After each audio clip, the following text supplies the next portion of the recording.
Que le syndicat autonome des médecins, pharmaciens et chirurgiens dentistes annonce déjà un autre plan d'action. Pour cause, une rencontre avec la direction de la fonction publique n'a rien donné hier. Nous irons à Thiès où un rapport d'audit des impacts socio-environnementaux de l'exploitation minière et de la production chimique des ICS pointe de nombreux manquements. Les détails dans un instant. Notre dossier du jour sur la diplomatie sénégalaise qui perd de son lustre, et puis dans notre rubrique Point de vue, nous débattrons de l'insécurité qui entoure certains événements sportifs, notamment les matchs navétanes et les combats de lutte. À la mise en onde, Abdoulaye Diop.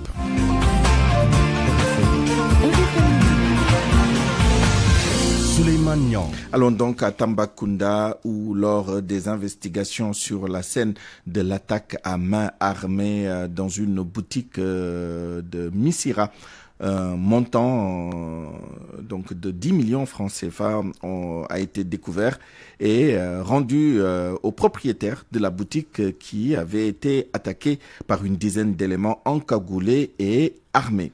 Les détails avec Papousseinou Diallo. C'est hier mardi aux environs de 20h que Bakary Diamba, domicilié à Missira dans le département de Tambacounda et copropriétaire d'une boutique de transfert d'argent, a reçu un groupe d'individus encagoulés détenteurs de machettes et d'une arme à feu de calibre 12 mm. Sous la menace des assaillants, Bakary Diamba a vu une partie de son fonds emportée par les malfaiteurs qui ont pris la direction de la piste latéritique qui mène vers Goulombo. Alertés, les éléments de la compagnie de gendarmerie de Tambacounda se sont déportés sur les lieux. Lors des investigations sur la scène du crime, un montant de 10 millions de francs CFA a été découvert et mis à la disposition du propriétaire de la boutique. Une enquête est déjà ouverte. Tambacounda, Papousseinou Diallo, Radio Futur Média. Venons-en maintenant à la lutte avec frappe. Retour sur la décision de la police de ne plus sécuriser les combats. Décision, vous le savez, prise après les incidents ayant entraîné la mort d'un jeune dans les rues de Dakar, agressé et tué à coups de briques. Alors nous avons voulu savoir comment les promoteurs se débrouillaient pour assurer la sécurité autour de leur événement. L'enveloppe dégagée, entre autres, mais nous le verrons dans un instant. Nos interlocuteurs pensent que la police ne peut pas se dérober face à ses responsabilités. Ce sera avec Mohamed Ali Mouba dans un instant. RFM, la radio de toute l'actualité. Le SAMES boucle aujourd'hui sa grève de 48 heures. Les syndicalistes ont eu une rencontre avec le directeur général de la fonction publique, mais ils disent être sortis déçus de cette rencontre.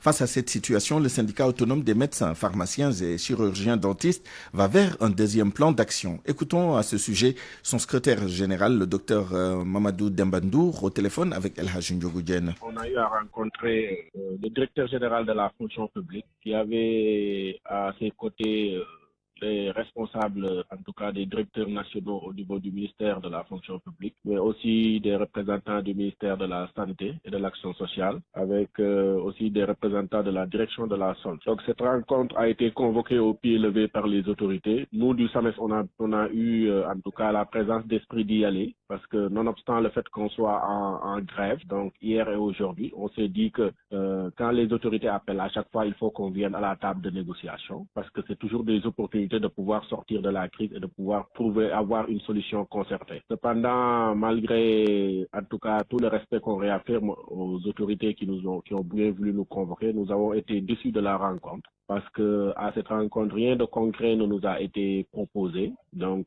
ils nous ont juste rappelé, en tout cas, que le PM est sur la question, sur des différentes questions relatives aux revendications des syndicats, et que incessamment, le Premier ministre prendrait tous les dossiers, en tout cas relatifs aux demandes des syndicats en main. Donc, ils nous ont renvoyé à la concertation que devrait convoquer dans les jours ou semaines à venir chez le Premier ministre. Demain, les structures du syndicat vont apprécier notamment le mot d'ordre et éventuellement se projeter vers la suite. Naturellement, quand un syndicat se lance dans un premier plan d'action, la logique voudrait qu'il y ait un deuxième plan d'action. Si d'ici la date du deuxième plan d'action, rien n'est fait du côté de l'État, on se projette vers un deuxième plan d'action.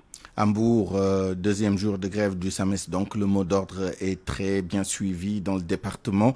Les grévistes se sont conformés à la décision du syndicat et seules les urgences sont prises en charge.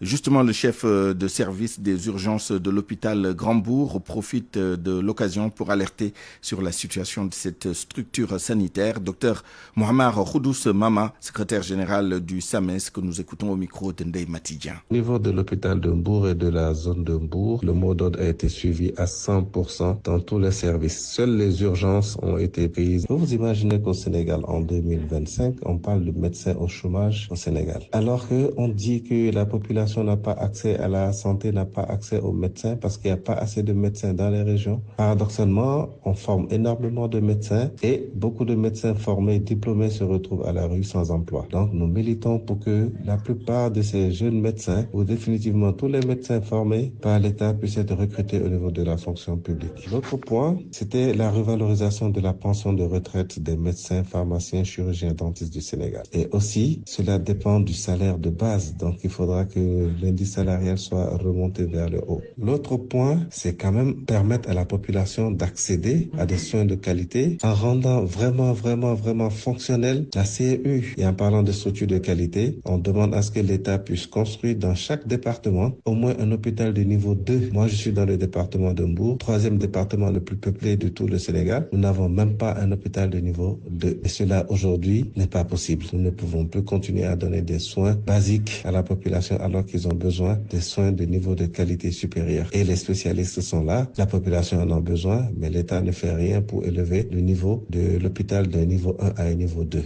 Restons dans le département d'Hambourg, justement, pour signaler cet accident dans le sens AIBD Dakar à hauteur.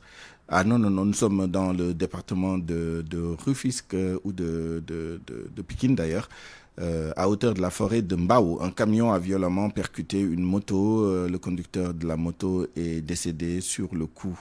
La gendarmerie est sur place. Les sapeurs-pompiers sont attendus. Le collectif des 44 travailleurs en cessation d'activité au ministère de l'Énergie, du Pétrole et des Mines a été reçu par le président Alioune Tine d'Africa Jom Center suite à une audience que le ministre Birame Souleye Diop lui a accordée le lundi 17 février. Malgré la médiation d'Alioune Tine, le ministre campe sur sa position. Nous avons décidé de poursuivre le combat, nous dit Pape Touré, le coordonnateur des 44. Les détails qu'il nous livre au micro de Barthélémy Ngom. Nous avons rencontré le président Alioune Tine qui a été reçu en audience par le ministre Birame Souleye Diop pour jouer une médiation entre le ministère et le collectif. Malheureusement, à la sortie de cette audience, aucune solution durable a été prise par le ministre Birame Souleye Diop. Donc, toutes les propositions qu'il a faites, ce sont des propositions qui ne sont pas acceptables. Donc, le ministre continue toujours sa politique d'austérité contre ses 44 agents. Et le ministre cherche à avoir un décret présidentiel qui lui permettra de recruter des militants de PASTEF au détriment de ces 44 agents. S'il dit que le décret n'est pas valable, nous aussi, on ne va pas accepter un décret, l'arrêté n'est pas valable, nous n'allons pas accepter également un décret présidentiel qui sera un décret déconsolidant. Cela, nous ne l'accepterons pas. Il faut que Birame Souleye Diop sache que l'État du Sénégal est un État uni et indivisible. Nous n'allons pas accepter qu'il déshabille Jean pour habiller Paul. Cela, nous n'allons pas l'accepter. Nous allons continuer notre plan d'action et nous confirmons notre ancrage dans la coalition des centrales syndicales du Sénégal et nous allons continuer la lutte dans le front syndical pour la défense du travail. Donc, nous allons maintenir toujours notre plan d'action et nous menons la lutte. Et nous n'allons jamais accepter que Birame Souleye nous sacrifie au profit des militants du PASTEF. À Thiès, les acteurs communautaires de Mboro et Mewan ainsi que les autorités locales ont présenté un audit des impacts socio-environnementaux de l'exploitation minière et de la production chimique des ICS. Ce rapport, présenté devant le sous-préfet de Mewan, devant le maire de Mboro et les représentants des ICS, a ressorti beaucoup de défaillances concernant le respect du code de l'environnement et le fonds d'appui du contenu local. les populations de Mboro, Darukhoudos lancent un SOS. Cheikh Anta Diop. Cet audit communautaire des impacts socio-environnementaux de l'exploitation minière et chimique des ICS a été fait par des acteurs communautaires de Mboro, Darukhoudos et villages environnants. Le rapport en dit long. Mboro SOS alerte et exhorte les ICS à respecter ses engagements. Ndiaga Ndiaye, le président. Nous avions lancé l'audit le 4 mai 2019 en présence de toutes les autorités au niveau de l'arrondissement. Ça fait 65 ans que les ICS sont là et qu'elles exploitent du phosphate et ensuite également de l'acide. Les impacts sont vraiment nombreux. Il faudrait nécessairement que les ICS essaient de voir, et je pense avoir entendu le nouveau DG qui dit également mettre un peu l'accent sur la conformité des installations des ICS. Il y a des aspects qu'il faudrait également relever qui sont contenus dans le code minier, notamment le fonds d'appui. On a fait un plaidoyer depuis assez longtemps. Des manquements ont été relevés et des solutions doivent être apportées, selon Sokhna Diagadia, la directrice nationale justice Afrique de l'Ouest et francophone. Parce que quand on va jusqu'à consacrer le droit en environnement sain, un droit sur les ressources naturelles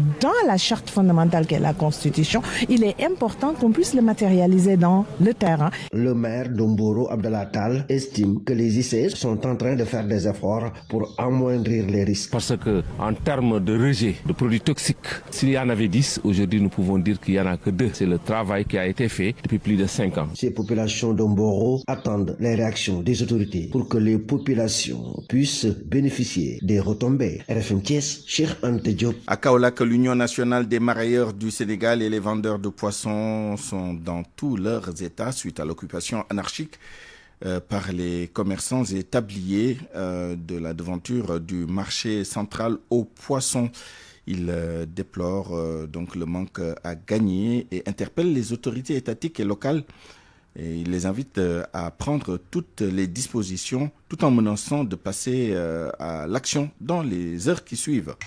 Fatoumba au reportage.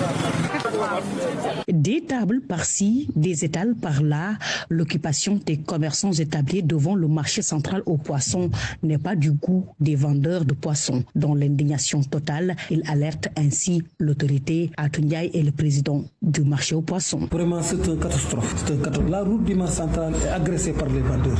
On ne peut plus venir au marché en toute quiétude. Vraiment. De Sénélec à marché, c'est pas 5 minutes, mais tu fais 45 minutes, c'est pas normal. Une situation qui n'a que trop duré, dénonce l'Union nationale des marailleurs du Sénégal. Son président Pape Diaw prévient que des mesures urgentes seront prises si les autorités ne réagissent pas. Nous avons trouvé une solution que le bureau de l'AMAPOC va sortir sur les points les plus saturés pour défendre notre route. Parce qu'on ne peut pas sortir du marché pour glacer notre poisson. Ce que nous demandons, c'est l'État de prendre leurs responsabilités. Donc nous prenons notre propre décision pour sortir les commerçants de ce route. Un accès difficile du marché impacte gravement les activités des vendeurs qui listent leurs difficultés. C'est que les autorités comme le préfet ou le gouverneur et le maire viennent ici pour voir ce qui se passe ici. Parce qu'il y a une anarchie totale. Parce que nous chargeons des produits halieutiques, des produits périssables. Pour sortir du marché, pour aller faire le glacement de notre poisson, nous n'avons pas de route pour aller dans l'usine de glace de poisson. Depuis près de 3 ans, le marché central aux poissons de Kaolack est confronté à une saturation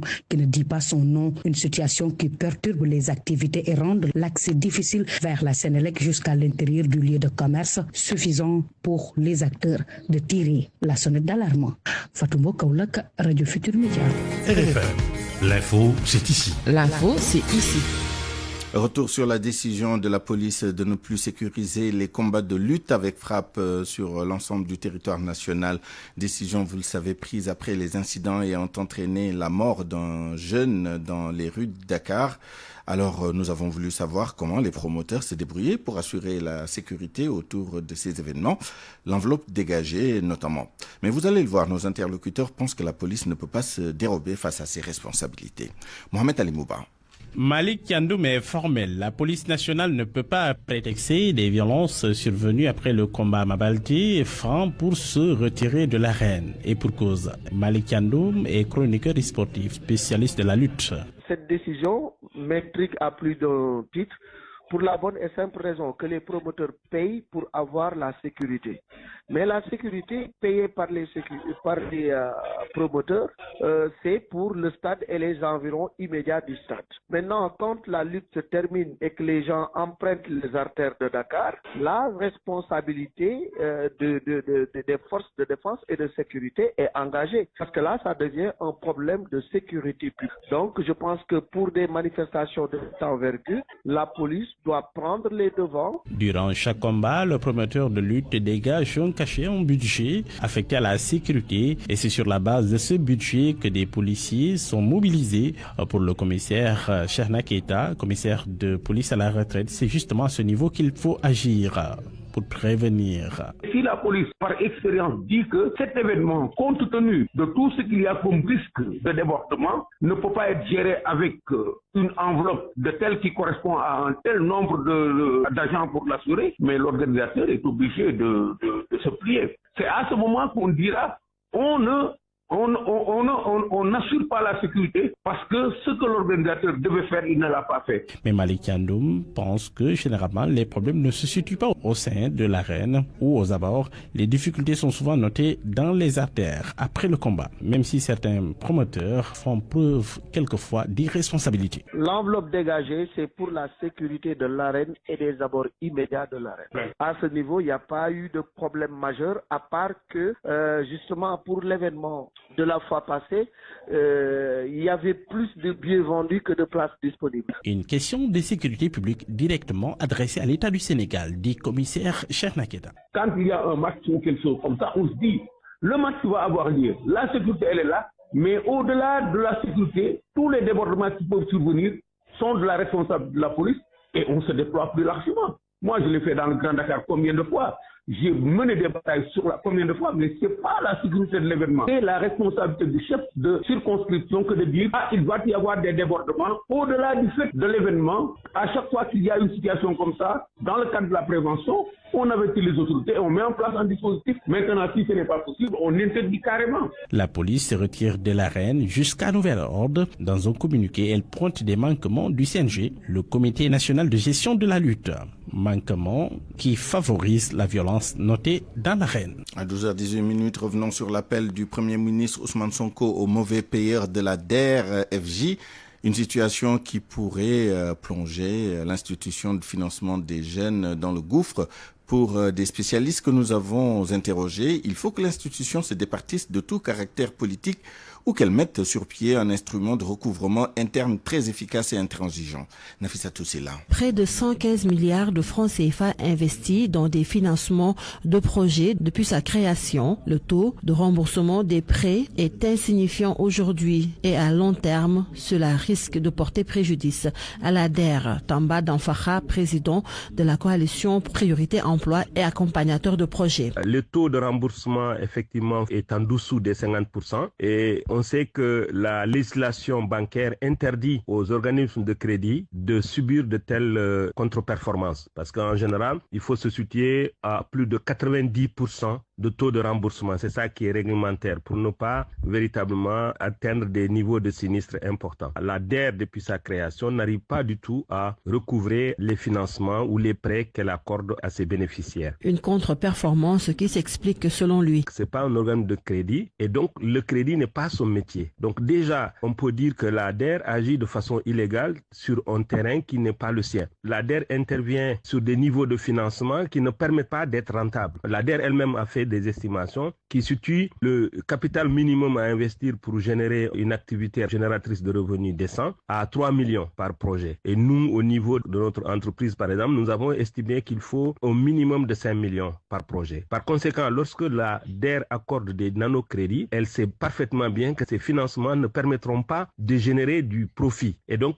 les activités ne seront pas rentables. Si elles ne sont pas rentables, elles ne peuvent pas rembourser. Le député Mbaye John, ancien directeur de la BIMAO, explique que cette contre-performance par le caractère politique alloué à la DER. L'ensemble des crédits qui sont octroyés par la DER généralement sont portés par des acteurs politiques qui parrainent des promoteurs réels ou fictifs. Et généralement, ces gens n'ont pas la conscience d'avoir emprunté de l'argent dans le cadre normal d'un instrument de crédit. Et ils ont souvent tendance à assimiler ça à des financements politiques. Il est arrivé où on a financé des gens qui n'avaient aucun projet, mais leur seule chance, c'était d'avoir en tout cas un mentor, un acteur politique qui voulait alimenter sa clientèle politique. Pour lui, il faut tout revoir et pourquoi pas mettre sur pied un instrument de recouvrement interne très rigoureux. Parce que là-bas, les crédits sont instruits de façon orthodoxe. On connaît l'emprunteur, on connaît le projet, on connaît le secteur d'activité et généralement on se prémunit de garanties. Mais il faut avoir un service de recouvrement qui, en cas d'impayé, pourrait en tout cas prendre le relais pour des commerciales, pour en tout cas trouver les moyens avec des avocats, avec des huissiers. Pour nos spécialistes, il s'agit dans l'immédiat de rebâtir un autre système qui pourra promouvoir des projets plus solides.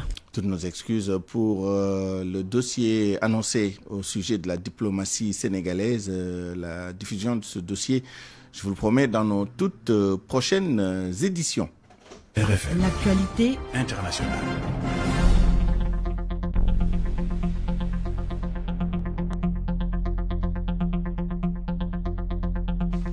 L'actualité internationale avec vous, Georges Détié-Diop. Bonjour. Bonjour Souleymane. L'ONU publie un rapport alarmant sur la situation au Soudan.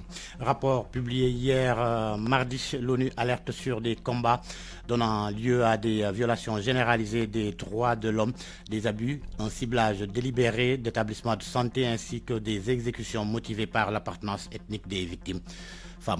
Le rapport de l'ONU détaille des attaques menées contre des zones densément peuplées, des camps de personnes déplacées, des centres de santé, des marchés et des écoles.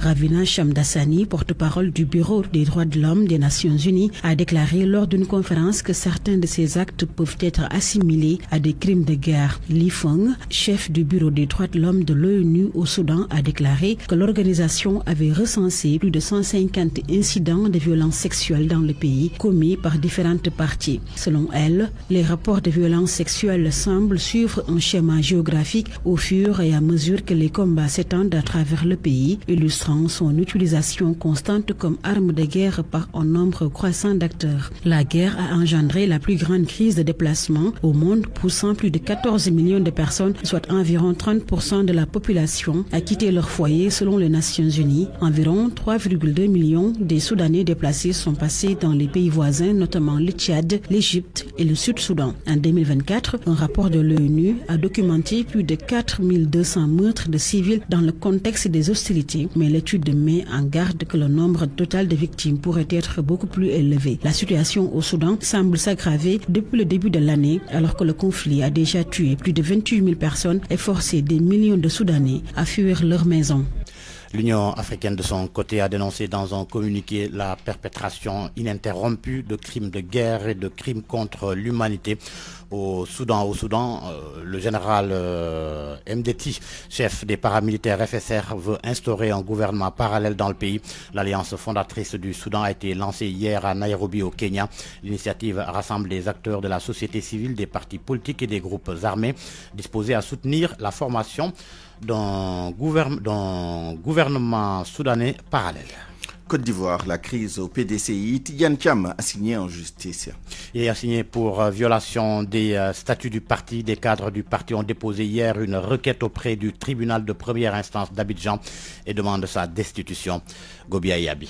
Mardi 18 février 2025, à Abidjan, les sieurs Bois, Kamenan Joseph, Azerek Betty Moko et Solat Demes et Yapo Abélucien, cadres du Parti démocratique de Côte d'Ivoire, ont déposé une assignation référée devant le tribunal de première instance d'Abidjan, demandant la destitution immédiate de Tidiane Thiam de son poste de président. Selon les cadres requérants, Tidiane Thiam, actuel président du PDCI, aurait violé les statuts du parti en postulant pour sa présidence sans remplir les critères d'éligibilité requis. En effet, l'article 41 des statuts du PDCI stipule que le candidat à la présidence du parti doit être de nationalité ivoirienne et avoir été membre du bureau politique pendant au moins 10 ans. Mais les requérants affirment que Tidiane Thiam ne remplissait pas ces conditions lors de son élection à la tête du parti en décembre 2023. Ils disent avoir été induits en erreur en croyant naïvement que Tidiane Thiam remplissait toutes les conditions requises. En outre, les requérants estiment que la démarche de Tidiane Thiam porte gravement atteinte à l'unité du parti et à ses intérêts en violation de l'article 110 du règlement intérieur. Pour rappel, le 7 février dernier, l'ex-patron du Crédit Suisse avait annoncé avoir déposé sa demande de libération de sa nationalité française et avait insisté sur le fait que sa démarche n'était qu'une formalité administrative. Pour l'heure, le PDCI n'a pas encore réagi publiquement à cette assignation. Le tribunal de première instance d'Abidjan devra trancher l'affaire le 27 février 2025, comme l'indique le communiqué des requérants. Gobia Yabi, Abidjan, RFM. Au Brésil, l'ancien président Jair Bolsonaro inculpé pour un projet présumé de coup d'État. Selon le procureur général du Brésil, l'ancien président connaissait et avait accepté un plan visant à empoisonner son successeur et actuel président Luiz Inácio Lula da Silva dans le cadre d'une tentative de coup d'État pour rester au pouvoir.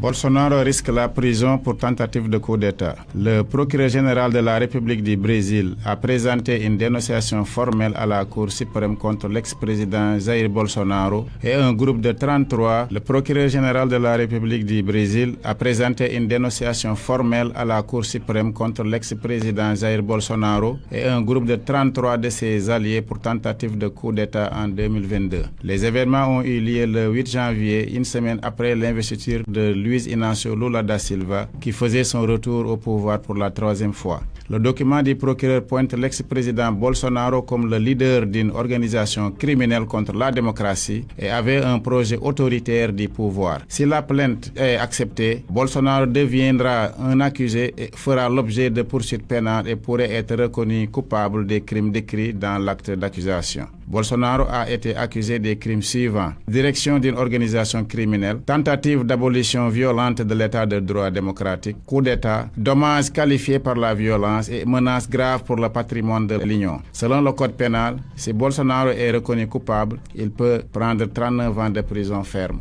Et c'est la fin de cette page internationale, Souleymane. Merci, Georges Diop. Parole aux auditeurs. L'actualité, qu'en pensez-vous?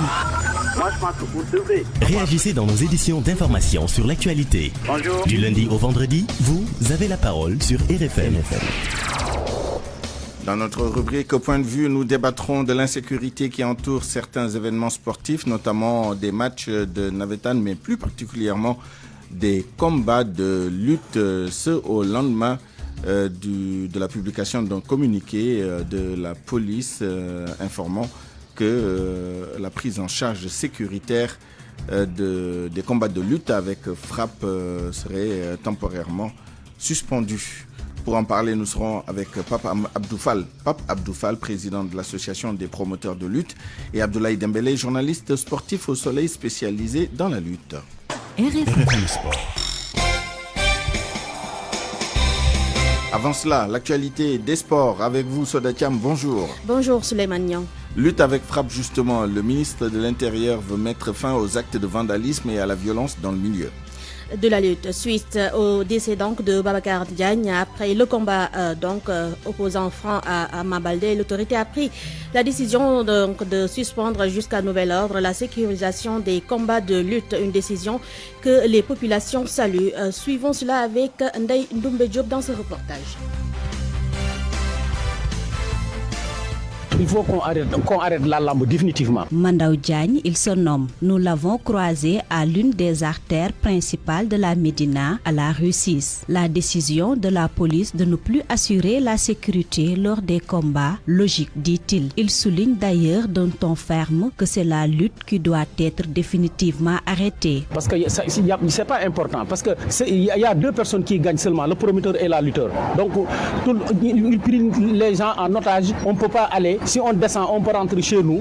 La lutte est terminée. On est en train d'agresser les gens, prendre leurs biens, c'est pas normal. Donc il faut État prendre ses responsabilités. Si la police se retire dans les combats de lutte, qui va assurer la sécurité dans l'arène, s'interroge Galaye Faye, rencontré devant un vendeur de café. Franchement, je trouve que c'est assez étonnant vu que la police, sa première responsabilité, c'est la sécurité des populations. Et c'est bien, vu qu'il veut déléguer sa responsabilité. Mais maintenant, qui va gérer ça? Non loin de lui, Amadou Ba, casquette sur la tête, appelle au changement de comportement des acteurs concernés. C'est un aveu d'échec pour tout le monde, les organisateurs d'une manière générale. Donc nous devons nous asseoir sur une table, parler de la lutte pour que certaines réformes soient faites, pour que tout un chacun se sente bien en allant au stade, que la personne se sente en sécurité. Selon une information, 17 personnes ont perdu la vie depuis l'inauguration de l'arène nationale en 2018. Ndeye Ndoumbe Diop, interpellé sur la question, le CNJ dit attendre la notification du ministère de l'Intérieur. D'ailleurs, Souleymane,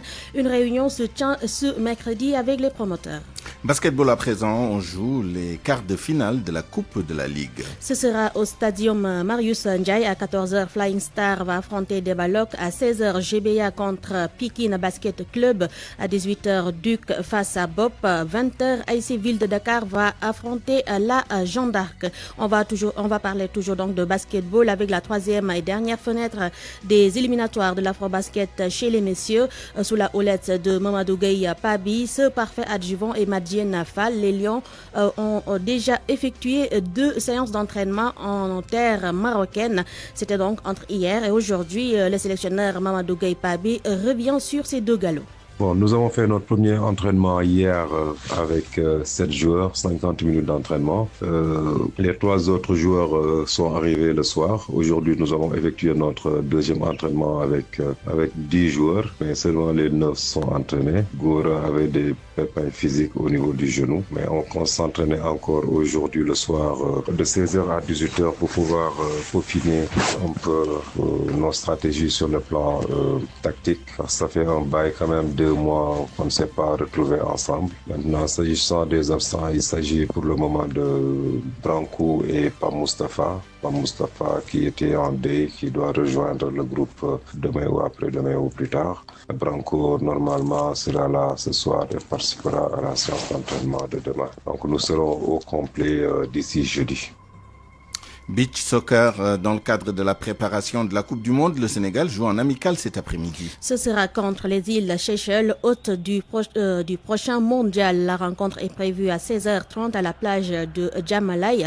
S'en suivront 2 autres rencontres amicales, toujours avec le même adversaire, demain jeudi et vendredi. Football, on joue les derniers matchs de barrage de la Ligue des Champions ce soir. À 20h, Dortmund face à Sporting Portugal, Paris Saint-Germain face à Brest, Real Madrid qui va affronter Manchester City, PSV Eindhoven face donc à Juventus. Et pour terminer, 2 matchs de suspension pour Jude Bellingham. La sanction contre le joueur du Real Madrid fait suite à son fuck-off lancé à l'arbitre de la rencontre lors de la rencontre Osasuna-Real Madrid le week-end dernier. La commission donc de discipline espagnole a estimé qu'il s'agissait simplement d'un propos méprisant envers l'arbitre. Pour une insulte à l'arbitre, le règlement prévoit un barème allant de 4 à 12 matchs de suspension. Selon Marca, le Real Madrid va faire appel de la sanction. Et c'est tout pour cette page des sports, Souleymane. Merci, Soda Jam. Avant d'aller au bureau, avant de commencer votre journée et que vous dégusterez tout au long de la journée, voilà ce qu'il vous faut. Le café Toraldo. Du pur Arabica, les meilleures graines sélectionnées par des experts du café. Existe en capsule ou en emballage classique. Une expérience de dégustation exceptionnelle à faire vibrer vos papilles. Découvrez la diversité des cafés Toraldo. À chacun son Toraldo. Pour vos commandes, appelez au 78 717 11 11 ou au 76 456 12 13. Nos produits sont disponibles partout au Sénégal. Le must du café, c'est les cafés Toraldo. Café Toraldo, le must du café, vous offre la revue de presse. Avec Mohamed Ali Mouba. À la une, la police nationale quitte l'arène. La police ne répondra plus à l'appel des arènes. Non, plus question de couvrir la lutte. Jean-Baptistine se retire et rappelle ses troupes.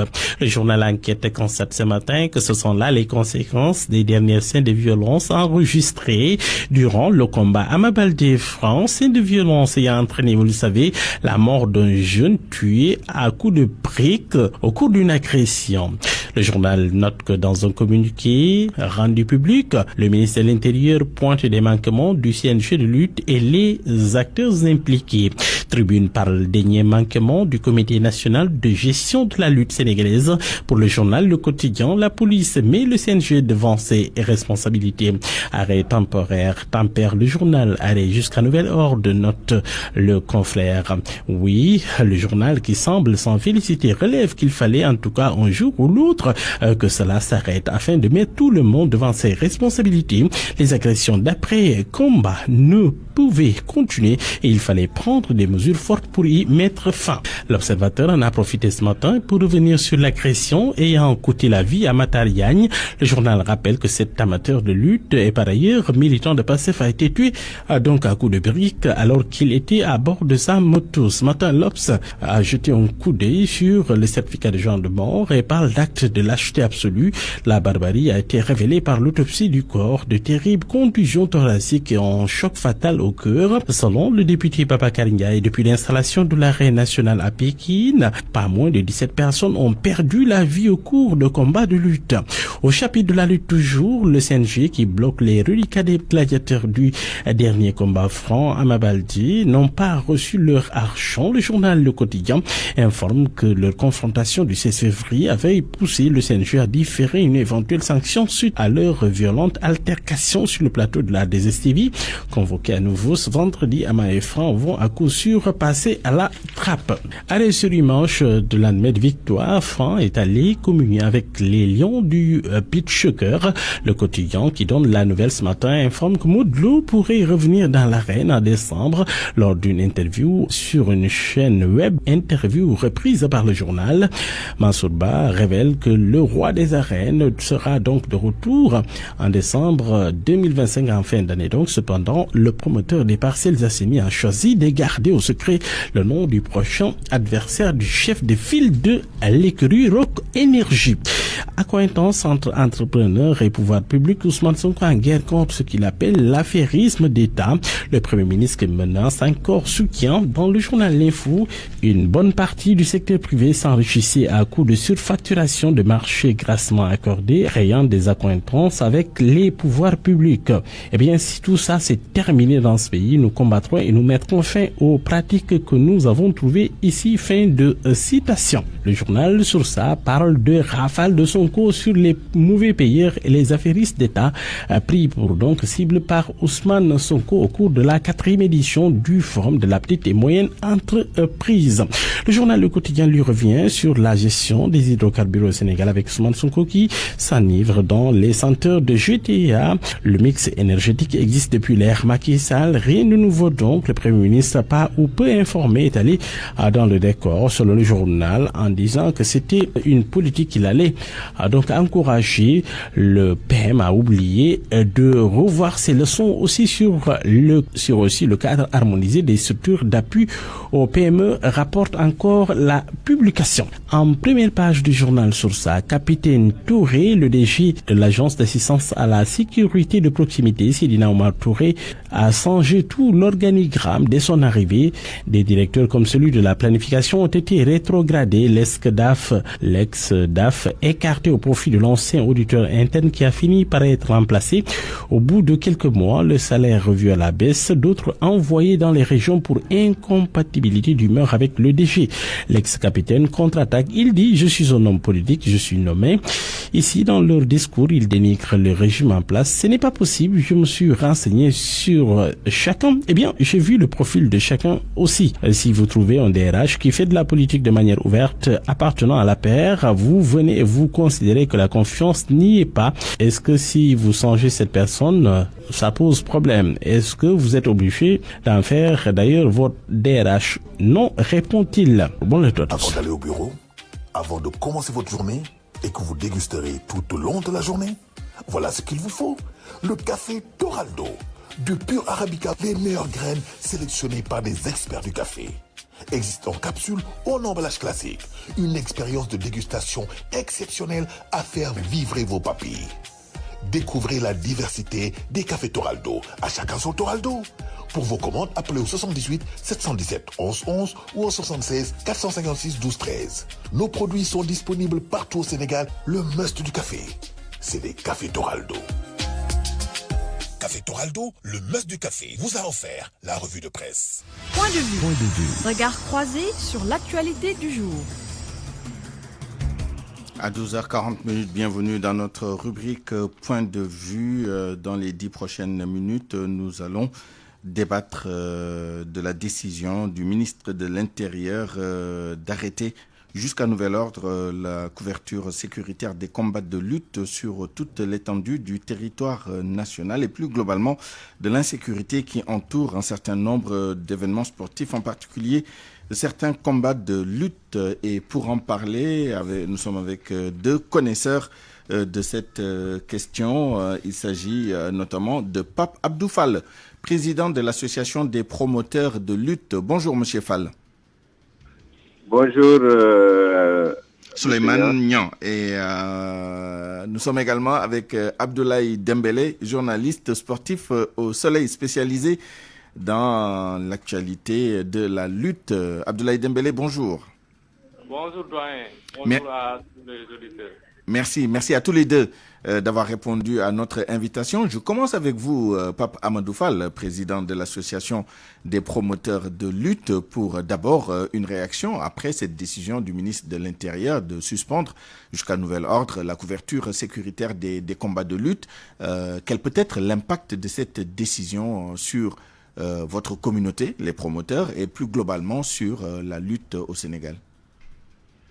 Merci Souleymane. Je trouve que c'est regrettable à tous les niveaux, que ce soit au niveau des organisateurs, que ce soit au niveau de l'instance dirigeante de la lutte et au niveau des hautes autorités. Et permettez-moi tout d'abord aussi, j'ai appris avec consternation le décès d'un monsieur pendant le week-end qui a été touché. Donc je profite de cette tribune pour présenter mes vives condoléances à sa famille. Alors, moi, comme vous dites, hein, on a cette décision. Nous sommes obligés de nous conformer à cela. Mais je pense qu'aujourd'hui, nous sommes en train de discuter et de prendre les devants.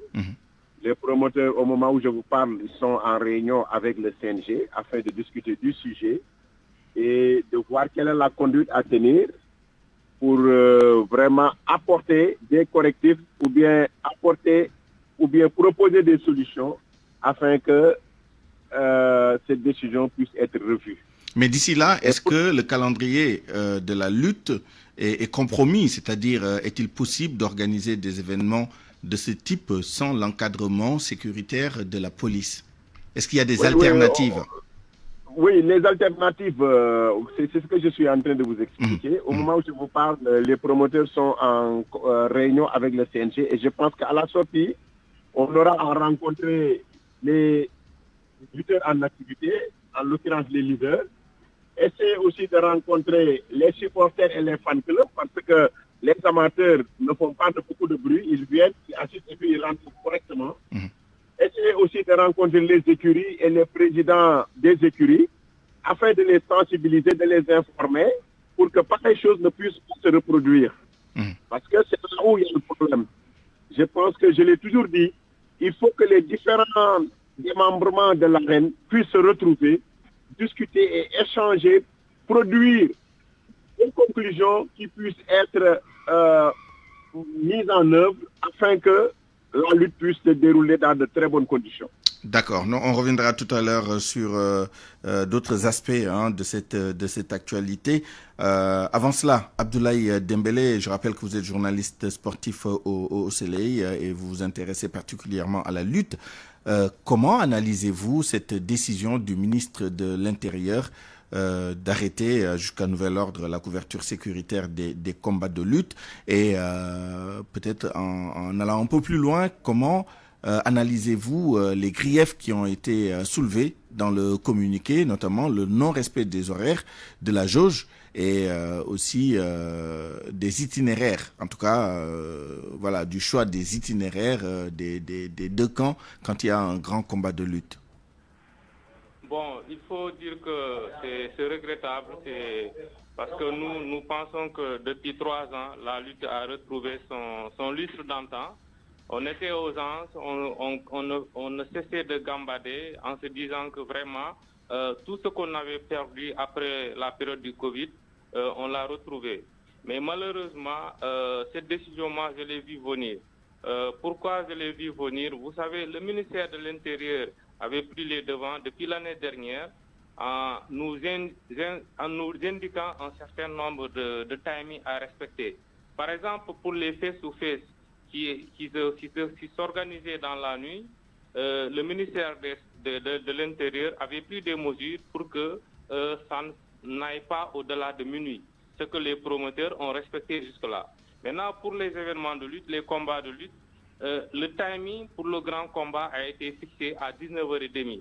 L'objectif des autorités en charge de la sécurité publique, c'est de tout donner pour que les événements de lutte ne dépassent pas 21h. Parce que le constat était général, quand un événement tire en longueur, ça entre dans la nuit, dans la pénombre, les malfaiteurs en profitent pour agresser les paisibles citoyens et s'accaparer de leurs biens. Voilà pourquoi des mesures ont été prises dans ce sens-là. Depuis un certain temps, le CNG également avait respecté ce timing-là et tous les promoteurs ont collaboré, toutes les composantes de la lutte également. Maintenant, quand une chose se passe très bien, il faut pas déroger à la règle, il faut continuer à sévir, à sensibiliser davantage. Concernant l'itinéraire, il a toujours été respecté par les lutteurs. Je ne sais pas pourquoi cette fois-ci, si c'est le cas, les lutteurs n'ont pas pu respecter les itinéraires indiqués en réunion de sécurité qui se tient 2 jours ou 3 jours avant les événements de lutte. Si tel est le cas, le CNG est fautif, mais surtout les autorités en charge de la sécurité, parce que les itinéraires sont indiqués de concert avec les autorités en charge des différents commissariats concernés et les responsables de la commission d'organisation. C'est regrettable, mais il faudrait qu'on puisse s'arrêter, situer les responsabilités, voir comment nous pouvons aller vers de nouvelles bases. N'est-ce pas? Papa Abdou Fall, on vous a bien compris. Il y a une réunion en cours entre les promoteurs, le CNG, et ensuite vous prévoyez de déployer, disons, un programme de rencontre avec les différentes parties prenantes pour voir comment aborder cette situation. Mais en attendant, particulièrement pour les promoteurs, quelles sont les solutions que vous pourriez apporter sur la table pour essayer de dépasser cette situation et surtout apporter des corrections ou des correctifs aux griefs qui vous sont faits, pas à vous particulièrement, mais à la communauté de la lutte par rapport à la prise en charge sécuritaire des combats de lutte. Je salue la contribution de mon ami, mon frère Dembélé, qu'il vient de donner, mais je pense que les axes ont été déjà dégagés. Mais Mouchenia, je pense qu'aujourd'hui, pour avoir une solution, il faut que les différentes parties puissent se retrouver autour de la table et puis développer sur chaque point, tirer des conclusions sur chaque point, afin de pouvoir présenter ça à l'autorité. Parce que sans ça, on ne peut pas avoir de solution. Maintenant, suite aux conclusions tirées de ces Monsieur Fall, je suis désolé, oui, mais la liaison est très mauvaise. Si vous pouvez bouger un tout petit peu, peut-être que c'est un problème de réseau. Entendant de vous, ouais. Voilà. Je pense qu'on vous entend beaucoup mieux maintenant. Voilà, je disais, aujourd'hui, pour qu'on puisse trouver des solutions, il faut vraiment qu'il y ait ces rencontres-là et des conclusions établies sur papier et en échanger avec les autorités ayant la charge. Est-ce que ça veut dire que vous reconnaissez les griefs qui vous sont faits dans le communiqué? Mais les griefs sont là, sont palpables. Nous sommes tous des Sénégalais, nous sommes tous des autorités, des responsables. Un promoteur de lutte, c'est un bailleur, c'est un investisseur. On a constaté qu'il y a vraiment des griefs qui sont là. Maintenant, la logique voudrait quand même que chaque partie s'y mette afin qu'on puisse trouver des alternatives et proposer à l'autorité quelque chose de palpable, de solide, afin qu'elle puisse nous accompagner sur ça pour que des solutions soient trouvées pour la continuité de l'organisation des combats de lutte. Mais pas de combat de lutte tant que cette interdiction n'est pas levée. On est aujourd'hui mercredi, on est dessus.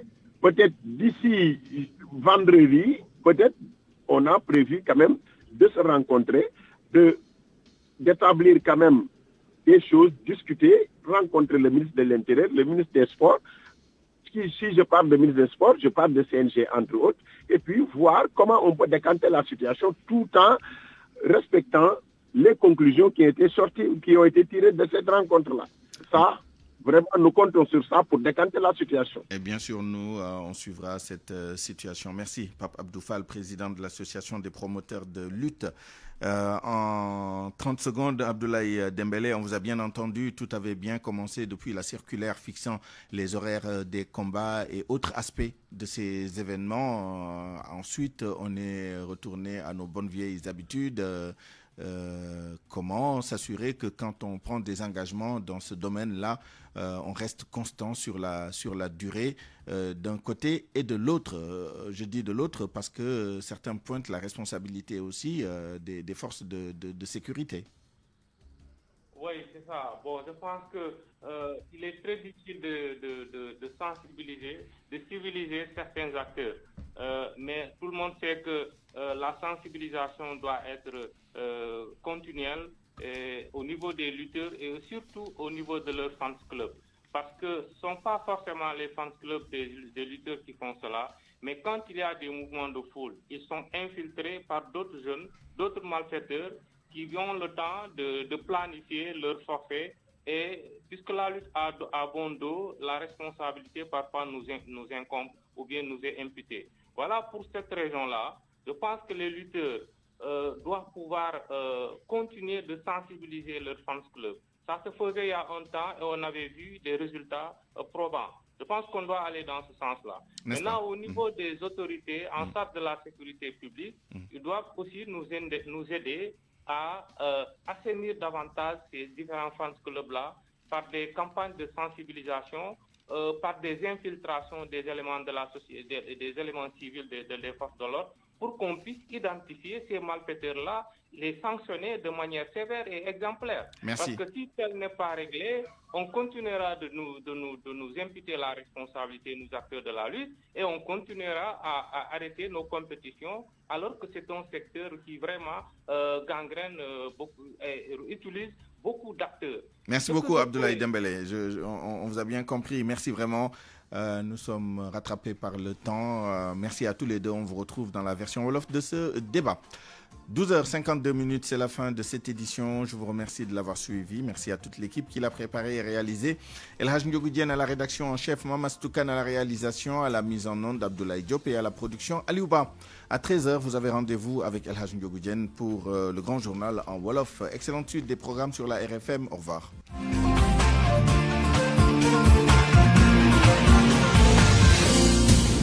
Publicité sur RFM.